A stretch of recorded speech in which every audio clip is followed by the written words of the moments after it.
Nous revoici pour un nouveau live ici au cœur du parc des expositions de Mulhouse, au cœur du salon sur de l'orientation et de l'évolution professionnelle. À mes côtés, Ralph Spindler, le directeur de l'IMT Business School. Salut Ralph. Salut Émilie. Comment vas-tu? Super bien. Alors déjà, est-ce que tu peux me dire qu'est-ce que représente ce salon de l'orientation et de l'évolution professionnelle? Alors ce salon est hyper important parce que cela fait 2 ans qu'on n'a plus vécu de salon. Donc effectivement, alors ça se ressent un peu de la fréquentation, au niveau de la fréquentation, période. Les gens ont perdu l'habitude. Ils ont perdu l'habitude, la période sanitaire est compliquée. Beaucoup de doutes sur la tenue ou non du salon, on pouvait se poser la question. Mais malgré tout, on est là. Et j'espère qu'effectivement, c'est le début d'un retour à une forme de normalité. Parce que ces salons sont quand même très très importants pour l'orientation des jeunes. Et il est absolument primordial que ça continue d'exister. C'est vrai que moi j'ai passé la journée avec vous et on voit des parents inquiets qui passent. Qu'est-ce que tu aurais envie de dire et qu'est-ce que tu as dit aussi à ces parents inquiets sur l'orientation de leurs enfants? Qu'ils ont le droit d'être inquiets. Ils ont le droit d'être inquiets.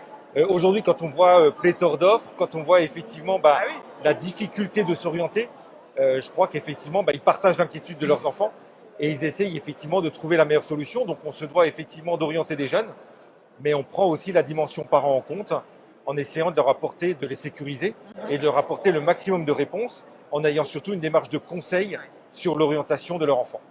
Et alors justement, l'IMT Business School, comment on se forme à l'IMT Business School? Dans quel secteur d'activité, dans quel domaine? Alors 3 secteurs d'activité, l'immobilier et la finance, les ressources humaines et le commerce, le marketing digital et le management.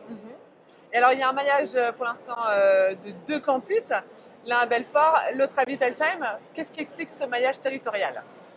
L'objectif, c'est réellement d'être une école de territoire et d'être un animateur de territoire. La vocation que l'on a, c'est de former des diplômés, c'est d'avoir des diplômés, c'est de former cette jeunesse, mais surtout pour l'emploi local. Alors bien entendu, il y aura toujours des gens qui vont partir, il y a de l'emploi sur toute la France, dans le monde entier, mais on a une vraie vocation qui est d'accompagner la compétitivité de nos entreprises locales et on a effectivement ce rôle-là. Et d'ailleurs, j'insiste, mais toutes nos formations sont checkées chaque année pour être sûr que le débouché professionnel soit réel et que nos formations soient en adéquation avec le monde du travail. Alors, c'est vrai qu'ici on est dans un salon de l'orientation, donc des écoles, et on a beaucoup. On est un peu perdu d'ailleurs dans la masse, même pour nous trouver ici au fond du Parc Expo. Comment l'IMT Business School tire son épingle du jeu? Elle tire son épingle du jeu de par la richesse de nos propres étudiants. Je crois qu'aujourd'hui, ce qui est hyper important, c'est le partage d'expérience. Et on n'a pas peur de dire qu'aujourd'hui, l'IMT est une communauté dont on est très fier, qui porte des valeurs fortes. Et surtout, l'école a une vraie volonté d'avoir un impact positif sur la société. On peut éduquer, on peut former, mais il faut le faire avec de vraies valeurs. Ça veut dire qu'effectivement, accepter le handicap, parce que nous avons des étudiants en situation de handicap que nous accompagnons. C'est la place de la femme, c'est l'écologie, c'est le sport, le bien-être. Ce sont toutes les nouvelles formes de travail, c'est le harcèlement. Et en fait, ce sont des dimensions qu'il faut absolument prendre en compte pour que le jeune se retrouve dans le meilleur élément pour pouvoir poursuivre ses études sereinement, mais surtout qu'il puisse se révéler personnellement.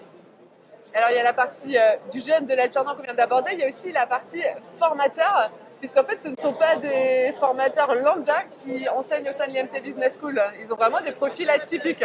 Ils ont des vrais profils atypiques et c'est même une vraie richesse que l'on a. Aujourd'hui, on a 3 types de profils sur nos formateurs, sur notre équipe pédagogique. Nous avons des universitaires, l'éducation nationale. Ensuite, nous avons des professionnels, mais qui ont une vraie sensibilité universitaire. Et nous avons des experts.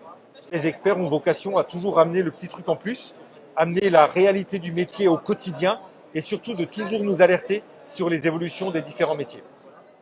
Et alors, est-ce qu'on peut parler plus largement de l'apprentissage? C'est vrai que l'IMT Business School, c'est une école dans laquelle on fait de l'alternance. Quel est ton point de vue sur l'apprentissage qui a encore une mauvaise image quand même? Ouais, alors je pense que ça tend réellement à changer. Oui. Il y a clairement, aujourd'hui, on voit effectivement cette jeunesse qui est très très attirée par l'apprentissage. En termes de chiffres, nous sommes quand même passés de 500 000 à 700 000 apprentis en France. On pourra viser le million dans les 3 années à venir. Donc clairement, c'est un mouvement d'avenir et surtout, les entreprises jouent le jeu. Ouais. Donc je rappelle que la dernière rentrée, nous n'avions pas assez de candidats apprentis pour répondre à la demande des entreprises. Donc il y a un mouvement qui est en route. Ouais. Maintenant, il faut aussi être en capacité de l'accompagner.